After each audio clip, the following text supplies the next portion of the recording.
in a dating situation, you may get stereotypical idea about you. Like black men, like aggressive and things. Oh, they always have multiple girlfriends. I hear a lot of kids like yell out the N-word when I'm walking through schools, and it's like, they don't know the severity, but they know that it's like a button to push. And they try to play like, oh yeah, oh, I didn't know. But it's like, hello, thank you so much for being here. Can you please introduce yourself? my name is Joe. I'm from New York. I've been in Ho Chi Minh City for about 4 months now. And I'm an English teacher. I'm a simple man. Well, welcome. Before we get started, we also want to introduce our friend here, this tree branch. We don't have a name for it yet. As you can see, it's kind of in between us. Leave a name in the comments, right? Yes, leave a name in the comments. What do you think this tree should be called? It's such a cool tree, isn't it? What do you like to do on your free time here? Lately, I've just been going out, hanging out with friends, trying new foods. What kind of foods? Do you have a favorite Vietnamese dish that you like? My first 2 months here, I probably had bun cha like every day. Yeah, not every day, but very often. But now I like expanded a little bit. I like bún bò Huế. That's one of my favorites. What do you like to hang out with your friends here? So D1, some places, I just started hanging out in Tao Dien, even though I live there, but found a few places in Tao Dien. I can't remember the names of anything. I just show up and yeah, just have a good time. That's all. What do you think of Tao Dien, the expat paradise of Vietnam? So it's crazy. When I first got here, I didn't really see that many expats, especially where I lived. But now within like the last few weeks, there's so many, like they're just pouring in. I don't mind it. I haven't had like the opportunity to interact with too many of them yet. Kind of like a bubble with my job, with the people that we hang out with. I know everybody talks about expat bubble, Tao Dien, but I haven't really experienced it yet like that. Well, you're still fresh here, so. Yeah, I'm very new still. Before we get started, how did we meet? We met through a mutual friend, Emily. I don't know, she passed my information along or something and you reached out and yeah, I responded and now here we are. Also, I had seen your channel on YouTube before I moved here. I was like searching everything for like Vietnam and I saw your channel, I saw the interviews that you did. And then randomly I saw on my not newsfeed, what do you call it? Whatever the feed is on YouTube. The YouTube feed? Yeah, I saw a picture of my friend Emily and I was like, oh, hey. And I clicked it and I saw that it was an interview with you. So stars aligned and here we are. Behind the screen, not in front of the camera. Right, yeah. This could be you. This could be you. Where were you before Vietnam when you saw my channel? I was back in America. So Nice. yeah, I was in Korea for about 18 months before. And then I moved back home to New York for about 6 months. And I got the hell out of there. And yeah, I'm out here.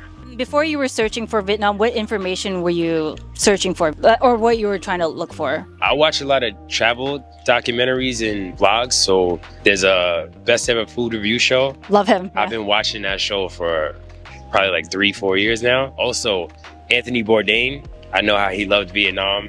And then I also had a few friends that used to work out here. They always told me how fun it was, how great it was. So I was like, you know what? Let me see what it's like. I needed a new adventure and I ended up here. So you were encouraged by everyone's like travels and food? Yeah, it's like curiosity, basically. Like everybody always has like this question like, oh, what brought you out here? But I think my simple answer is curiosity. How do you research whether a country is safe for a Black expat to live or travel in? Researching is hard because the thing about it is you have to take what people will say with a grain of salt. And also you have to consider people's perspectives before they come to places, because some people, they'll come to a place with like this mindset that you don't necessarily share. They'll write about the experience that they have, and the experience that they had was completely negative, but it's because they had a negative mindset going into it. You gotta be open-minded, and I just think that you need to see for yourself, honestly. Like, Sure. Your experience may not be exactly the same as somebody else. Like, I have other friends here whose experience is completely different from mine, which is better to them. You know, I've had a roller coaster experience since I've been here. Some of my friends just been on the high the whole time. So yeah, it just really depends. What kind of roller coaster experience have you had here? It's just getting used to infrastructure, for sure. Apartment hunting, prices when you go places, you know, like you get the foreigner price or you get like the local price, things like that. Knowing how to negotiate, because where I'm from, there's really no negotiation. So you just take things as they are. It's a fixed price. It's just a lot of things to get used to, but I don't look at it negatively because I felt like I had to change my perspective on it. I could have easily been like, oh, I hate this, I hate that, but I always dreamed of like living somewhere like here. You know, you got to take the ups with the downs. You know, I'm in a lucky position to even have this opportunity to be here. So I always keep that in my mind. Yeah, no negativity. So I'm definitely adapting. I feel like within the last few weeks, I've definitely adapted more. I've gotten closer with like my group of friends and everything like that. So yeah, it feels good now. That's nice to hear, because when I visit or travel a country, that's my perspective, because I'm like Asian female, so some countries they're not as welcoming towards maybe towards like other race. So I also have to look out for myself as well. So that's something I look out for. As far as like the race thing goes, so like I said, I'm a teacher. That's probably where I get the most racism. Like my students are great, but I hear a lot of kids like yell out the N-word when I'm walking through schools, and it's like, but you have to be, you know what I'm saying? Mm-hmm. You have to be professional, but that's been the roughest part. Yeah, like some kids will say it in class, and I'm just like, hey, gotta cut that out. Are they aware that it's not appropriate, quote unquote? So we have other teachers in the class with us, and that's what they say, like, oh, they don't know the severity of it, but it's the way that they say it, and then also how much time they're spending on the internet. I think that they know. They don't know the severity, but they know that it's like a button to push. And they try to play like, oh, yeah, I didn't know. But it's like, you knew that was going to get me upset. That's why you said it. Exactly, yeah. It is what it is. Yeah. Overall, from like adults and things like that, I don't get it. Everybody's been pretty warm and welcoming. Have you ever traveled anywhere else? Yeah, I've been to a few different countries. My favorite country that I've ever been to was Cuba. Wow. Yeah, and the thing about it, you know, like Americans, we weren't allowed to go to Cuba for like, what was it, almost 70 years or something like that. And then like right as it opened, me, my brother, and my cousins, we went for a trip out there for about a week and a half or so. And everything was still kind of like old, but you could see the new stuff coming in at the same time. That was the best trip I've ever been on. But I see a lot of similarities it's gonna sound crazy, a lot of similarities between Cuba and like Vietnam. What are the similarities? Yeah, like the way the streets look. I think that's mainly the thing, like the streets. But the side of the streets, like the roads, the curbs of the roads were like the red and white kind of stripes. And I don't know, the streets just look similar to me, but it's probably from my small frame of reference. I'm just like, oh, this place looks like that. Like it has this old sort of feel to it, and it's like tropical at the same time. I don't know. I just got the same vibe when I got here. Are there any warning signs you look out for before traveling to a new country, or? Yeah, I would say so. But also too, you have to be open-minded. I was warned a lot about like food, eating like street food. What about the street food? I was warned like, oh yeah, like you might get sick. But I haven't gotten sick once since I've been here. Same. I've been warned about the ice, but I drink a salted coffee every day with ice. We're both drinking iced coffee. Yeah, I think that's just like the Western fear mongering. I haven't had any bad experiences. I like wake up, go to work, get my street side coffee from the lady and the guy that have the cart, sit on my little plastic stool. Yeah, I haven't had any issues with that. Banh mi's from the guy in the cart in front of, everything's been fine, honestly. Yeah. It's so funny because the street food, sometimes I've seen them wash their dishes in like a bucket of water. And like I have eaten from those kind of places, but I still haven't gotten food poisoning yet. I'm not saying it doesn't happen, but you gotta live a little. You might end up in the hospital, you might not. Yeah, exactly. It's like playing Russian roulette. What's it like living in Vietnam as a Black American? It's pretty relaxed, honestly. Like I said, dealing with the kids that say racist things sometimes, that's really as far as it goes. Every once in a while, in a dating situation or whatever, you may get stereotypical idea about you that you have to kind of nip in the bud. What's a common thing that they say? The girls that you match with? Like black men, like aggressive and things like that. And they always have multiple girlfriends and things. And I'm like, what? Yeah. It's so interesting. The Vietnamese that I've met, especially like the locals, many of them, what they perceive of Americans, they've seen it on media. And I'm just like, that's not how I am at all. You try to fight those stereotypes, but I mean, you can't really change anybody's perspective like that. You could though, because they know you and they'll get to know you. I mean, I guess, but sometimes it's like an uphill battle that's just like not worth it. I think with most places, like what people mostly see on media is what they perceive, because that's all they know for now. And it's just like, you gotta speak to people, interact with people. Like, I treat people by case basis. Sure. You know, I don't generalize everybody. Like, I didn't come here and generalize everybody. I kind of expect the same, but can't do that with everybody. That's all. Korea was similar in that sense, but I think like when you have like a homogenous society like that, you're gonna run into that. May I ask, how is it different living in Vietnam compared to America? Way different. How so? Ooh, where could I start? I would say things in America back home a lot more convenient. You think so? Yeah, I don't know. Maybe just because that's what I'm used to. That's what I know. That's why I think there's a convenience. But even like living in Korea, I think even Korea was way more convenient than America was. How's America more convenient than Vietnam? Just process of like applications and things just worked so much smoother. Here it's just like, oh yeah, we'll have this done for you, but the guy will be back tomorrow, and then you come back tomorrow, it's like, oh, he'll be back next week, something like that. But paperwork has been the biggest thing. I'm not the biggest fan of the motorbikes, even though I'm riding them now, but if I didn't have to, if it was easier to get around in the car, I would definitely take a car more. So do you think Vietnam isn't as convenient for you? Yeah, not so much. But there are little things like Grab.